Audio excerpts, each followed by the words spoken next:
we divide 951 by 2 in a long division method. So 2 times 4 is 8.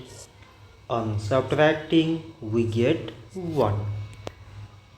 So now we put down this 5 and 2 times 7 means 14.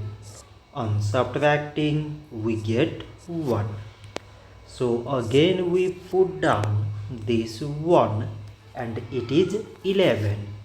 So 2 times 5 is 10. On subtracting we get 1. So now there is no other number to put it down. So we take here decimal so that we put 0. So it is 10 and 2 times 5 is 10. On subtracting we get 0.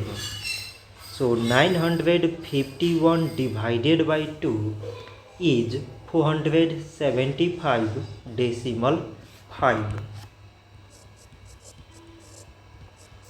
So this much for today and thanks for watching.